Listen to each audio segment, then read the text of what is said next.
বিশ্বনবী তিনি মানুষের হৃদয়ে আশা জাগান। আমরা মানুষকে ভয় দেখাই, ঠিক কিনা? আমরা ইসলামকে এমন কঠিন ভাবে উপস্থাপন করি, মানুষ ভয় পেয়ে যায়। বিশ্বনবী মানুষকে ভয় দেখাতেন না, তিনি আশা দিতেন, ভরসা দিতেন।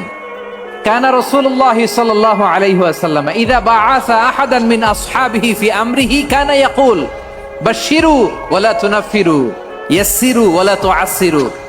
কাউকে কোনো দায়িত্ব দিয়ে পাঠালে সাহাবাদেরকে তিনি বলে দিতেন প্রত্যেককে যে বাশশিরু ওয়ালা তুনাফিরু, মানুষকে সুসংবাদ দিও, দিন থেকে ভাগিও না।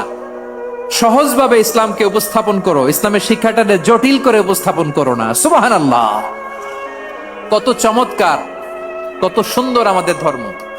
তিনি বলেছেন সহজ করো, কঠিন করো না, সুসংবাদ দাও, মানুষকে দিন থেকে ভাগিও না। সুবহানাল্লাহ বলেন।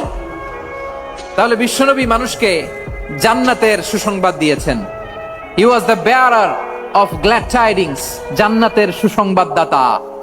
তিনি এমন ভাবে জান্নাতের নাজ নেয়ামতের চিত্রায়িত করেছেন, উপস্থাপন করেছেন, সাহাবাদেরকে তিনি জান্নাতের পাগল বানিয়ে ছেড়েছেন। পড়েন সুবহানাল্লাহ।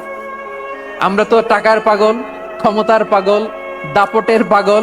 বিশ্বনবীর সাহাবারা ছিলেন আল্লাহর জান্নাতের পাগল। কিসের পাগল? আমরাও আল্লাহর জান্নাতের পাগল হতে চাই কি চাই না? সবাই বলেন, জান্নাতের পাগল হতে চাই কি চাই না?